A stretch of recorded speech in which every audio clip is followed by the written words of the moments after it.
3 months ago, Malcolm started calling his behavior just jokes whenever I questioned anything. The pattern began in September when I asked him not to flirt with girls at parties. He laughed and told his friends I was obsessed with him. Dean, Randall, and Curtis all found this hilarious. They started making comments about clingy girlfriends whenever I was around. Malcolm began testing boundaries. He would dance with other girls at bars and wink at me across the room. He started giving out his number to random women right in front of me. When I confronted him later, he said I was being completely dramatic about normal social interaction. "It's just dancing," he would say, shaking his head like I was completely crazy. His friends backed him up every single time without fail. At Curtis's birthday party last weekend, Malcolm's ex Sabrina showed up wearing a tight red dress. She had been messaging Malcolm for weeks, but he claimed they were just being friendly. I watched her touch his arm while talking, running her fingers along his bicep. Malcolm kept glancing at me, smirking. His friends Dean and Randall positioned themselves nearby with their phones out, recording everything.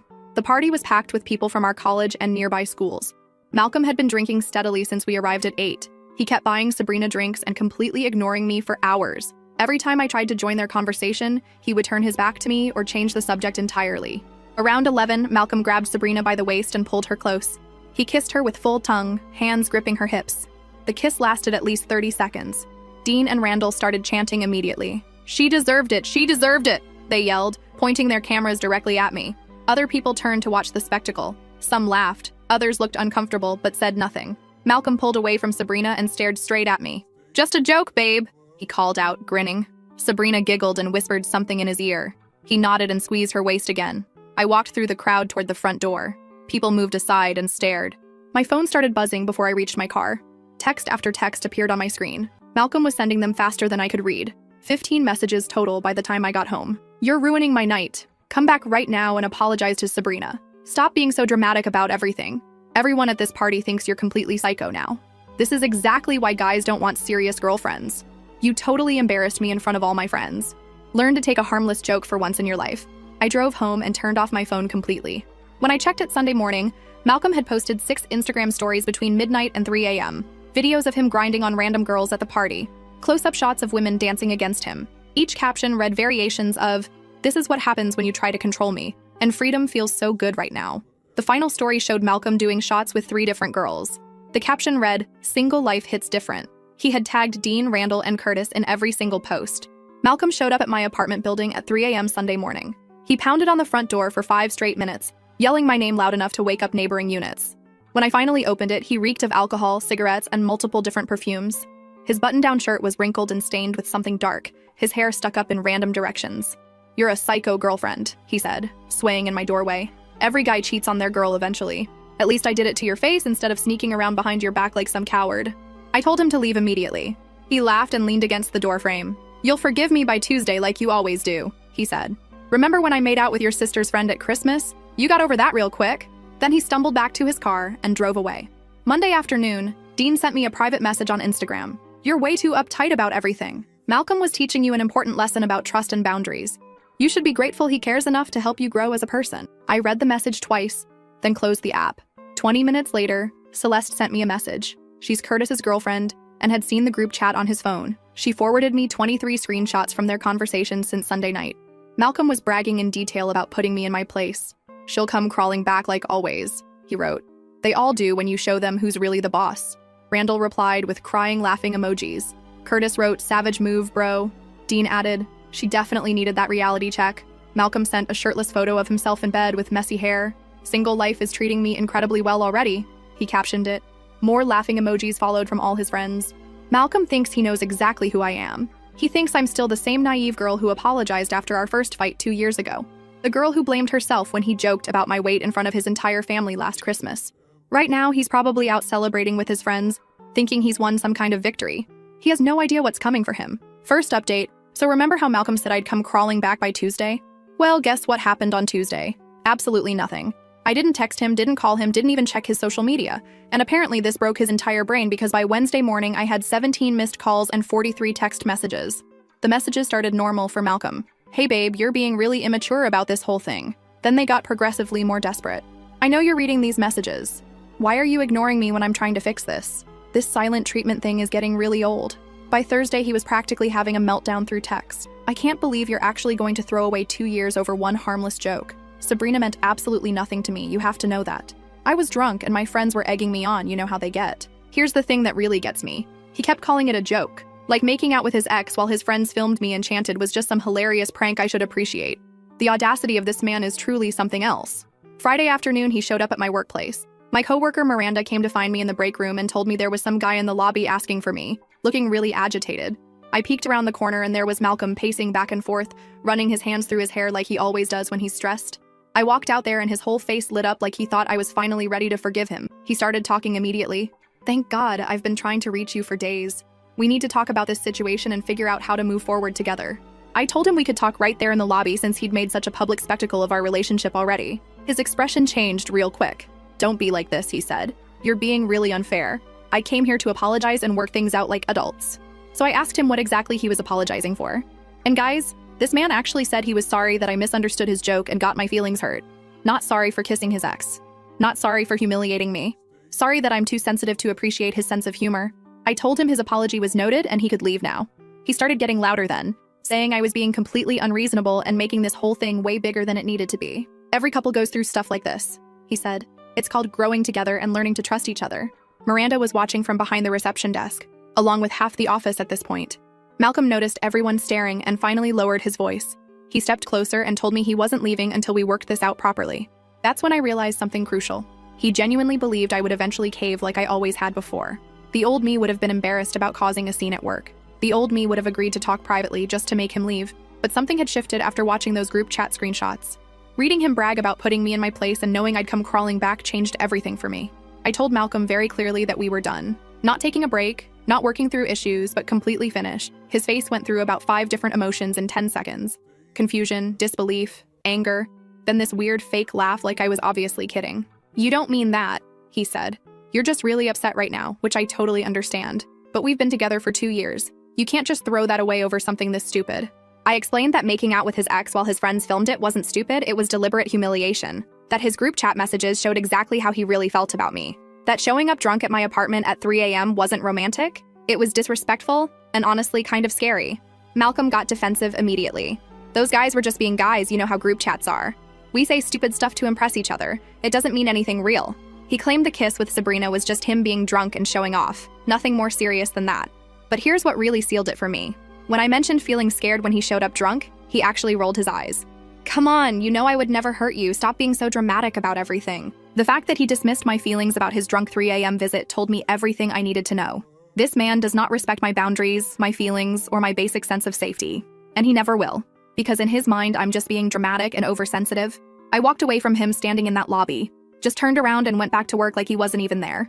Through the window, I watched him stand there for another 10 minutes, probably waiting for me to come back out and resume the conversation. When I got home that evening, my sister Celeste had left me 3 voicemails. Apparently, Malcolm had called her asking if she could talk some sense into me. He told her I was having some kind of breakdown and needed family intervention to see reason. Celeste was furious. She said Malcolm explained the whole party situation like he was the victim of my jealousy and controlling behavior. According to him, I'd had a complete meltdown over innocent flirting and was now punishing him with silence. But here's the beautiful part. Celeste was actually at Curtis's party. She saw the whole thing happen. She watched Malcolm kiss Sabrina while his friends chanted and filmed. She saw how humiliated I looked walking out. So when Malcolm tried to rewrite history and make himself the victim, she shut that down real fast. She told Malcolm that what she witnessed wasn't innocent flirting. It was public humiliation of his girlfriend for entertainment. That any man who would do that to someone he supposedly loved had serious problems. And that if he ever called her again trying to manipulate family members, she'd have some choice words for him. Malcolm apparently did not take this well. Celeste said he started arguing with her, insisting she didn't understand the full context, and that I'd been controlling and jealous for months. When she wouldn't agree with him, he accused her of enabling my dramatic behavior. That conversation happened yesterday. This morning I woke up to a text from Malcolm's mom.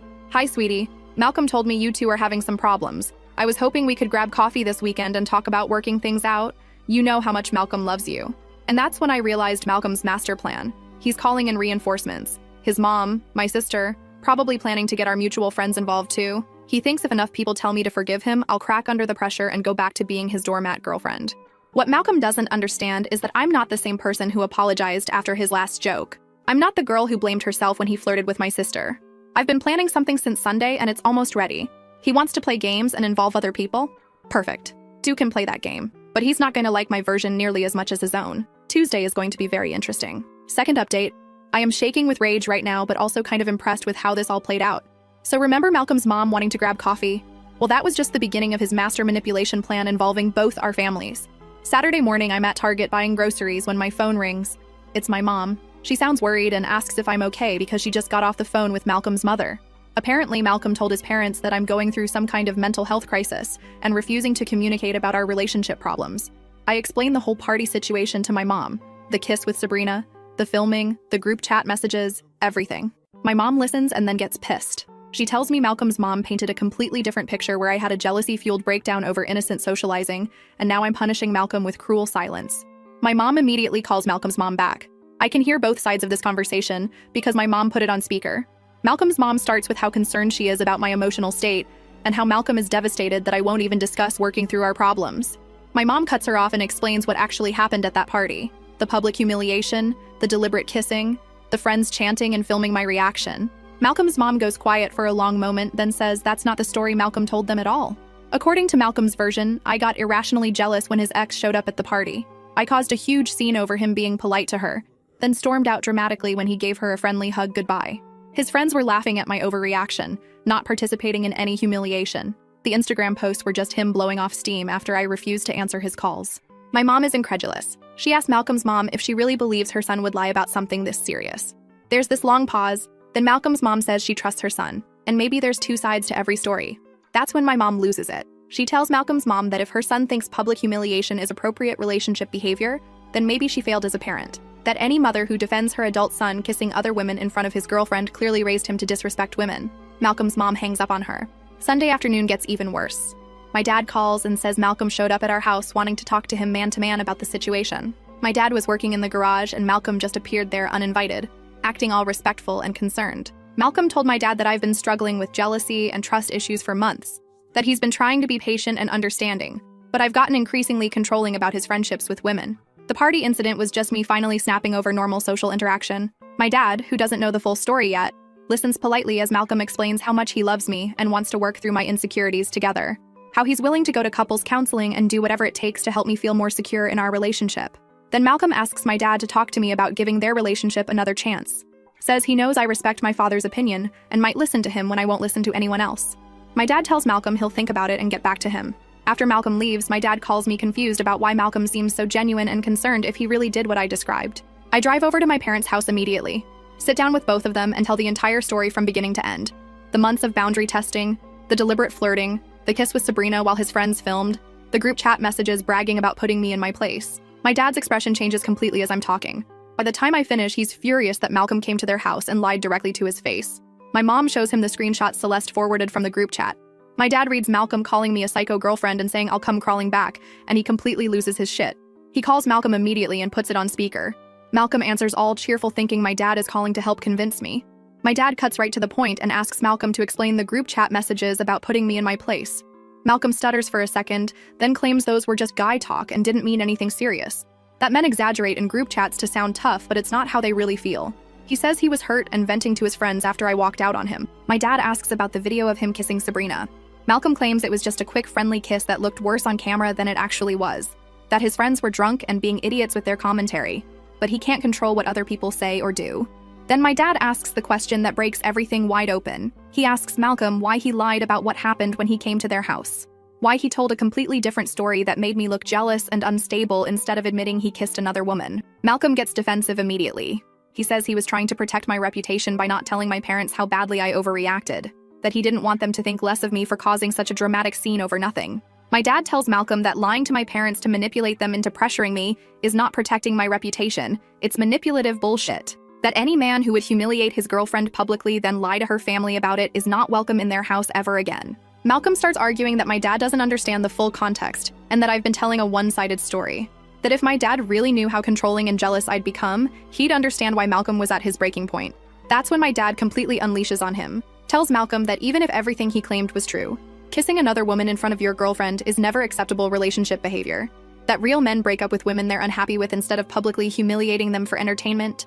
Malcolm tries to interrupt, but my dad cuts him off. Says that lying to parents to manipulate their daughter shows exactly what kind of character Malcolm has. That any man who would do that is a coward who can't face the consequences of his own actions. The call ends with my dad telling Malcolm never to contact our family again and hanging up on him. Then I wake up to 31 text messages from Malcolm.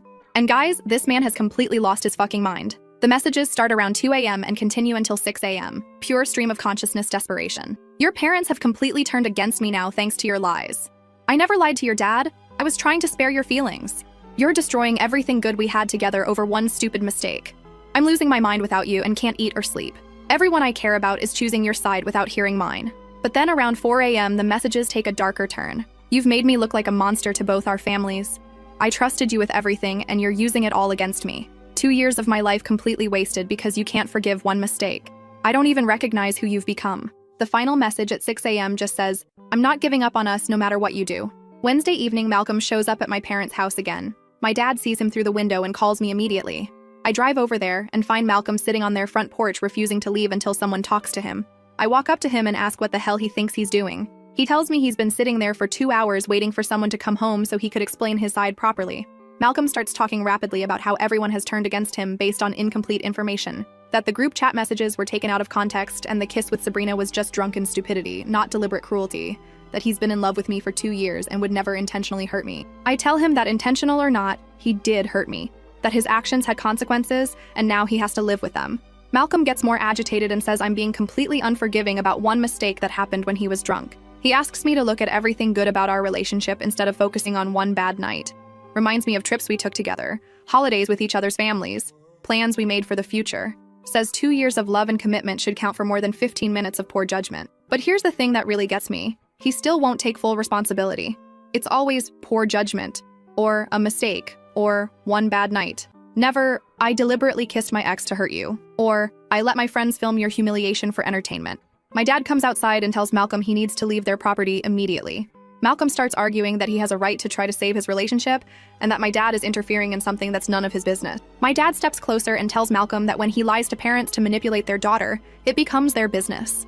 That Malcolm made it their business by involving them in his scheme to pressure me into forgiving him. Malcolm finally leaves, but not before turning to me and saying this isn't over between us. That he knows I still love him and eventually I'll realize I'm throwing away the best thing that ever happened to me. Malcolm genuinely believes he's the victim in this situation. In his mind, I'm destroying a good relationship over one minor incident that I'm blowing completely out of proportion. But you know what? I've been working on something since this all started. Something that's going to show Malcolm exactly who he's been dealing with this whole time. And after watching him manipulate both our families this week, I'm more motivated than ever to make sure he gets exactly what he deserves. The trap is almost ready. Malcolm thinks he knows me, but he has no idea what I'm really capable of when someone pushes me too far. Last update, guys. I cannot believe what just happened. Remember that trap I mentioned? Well, it went down yesterday and Malcolm's entire world just imploded in the most beautiful way possible. I'm still buzzing from the adrenaline and honestly feeling like the absolute queen I know I am. So here's what I've been planning since this whole nightmare started.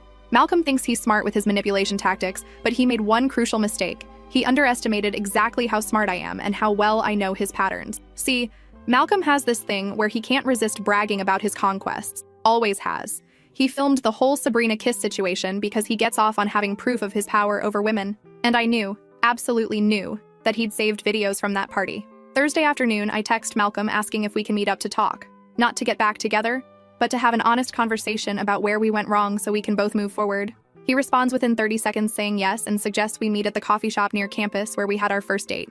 I tell him that's too public and emotional for this kind of conversation. What if we meet at his apartment Saturday afternoon so we can talk privately without interruptions? Malcolm agrees immediately, probably thinking I'm finally ready to come crawling back like he predicted. Saturday, I show up at Malcolm's place at 2 p.m. He's clearly put effort into his appearance. Showered, nice shirt, even cleaned his normally messy apartment. He offers me coffee and asks how I've been holding up. All concerned and caring, like he wasn't sending me unhinged text messages at 4 a.m. I tell Malcolm I've been doing a lot of thinking about our relationship, and I want to understand his perspective on what happened. That maybe I did overreact to some things and I want to hear his side without interrupting or getting defensive. Malcolm's whole face lights up. He starts explaining how he never meant to hurt me and how the party situation got completely out of hand due to peer pressure and alcohol. That kissing Sabrina was just him being stupid and showing off, not any kind of deliberate betrayal. I nod along and ask follow-up questions. What exactly were his friends saying that made him feel pressured? How did the kiss with Sabrina actually start? Was there anything leading up to it that I missed? Malcolm gets more animated as he talks, clearly feeling like he's finally getting through to me. He explains how Dean and Randall kept joking about him being whipped and under my control, how they dared him to prove he wasn't afraid of me by flirting with other women. Then he tells me something I didn't know before. Apparently, the whole thing was planned. Dean had texted Sabrina earlier that week and invited her to the party specifically to mess with our relationship. They thought it would be hilarious to see how I'd react to her showing up. I act surprised and hurt by this revelation. Ask Malcolm why he went along with a plan designed to humiliate me. He gets defensive and says he didn't know about Dean's plan until that night, and by then he was too drunk to think clearly. Malcolm explains that when Sabrina started flirting with him, his friends began filming and egging him on. That he felt trapped between disappointing his friends and disappointing me, so he made a split-second decision that he immediately regretted. I tell Malcolm I appreciate his honesty, and I'm starting to understand what really happened. That maybe I was too quick to judge the situation without knowing all the facts. Malcolm relaxes completely, probably thinking he successfully manipulated me back into forgiveness. Then I ask the question I've been building up to. I tell Malcolm that my friends have been asking me what really happened that night, and I want to be able to explain it accurately. Do you still have any videos from the party that might help me understand exactly how everything went down? Malcolm hesitates for a second, then admits he has some videos on his phone. He says his friends sent him clips from that night, but he hasn't looked at them because they're too painful to watch. I ask if we could watch them together so I can see what he saw and understand his experience better. Malcolm wavers, clearly uncomfortable, but eventually agrees. He says maybe it would be good for both of us to face what happened honestly. He pulls out his phone and opens his photo gallery. There are at least 15 videos from that party. We start watching them together. And guys, they are so much worse than I even remembered. The first few videos show Malcolm dancing with other women while I'm standing nearby looking uncomfortable. You can hear Dean and Randall making comments about testing my limits and seeing how much I'll tolerate. Then we get to the videos of Malcolm with Sabrina. There's one where he's clearly groping her ass while she grinds against him. Another where he's whispering in her ear while staring directly at me across the room. You can hear his friends laughing and saying things like, "She looks pissed," and "This is so good." The kiss video is the worst part.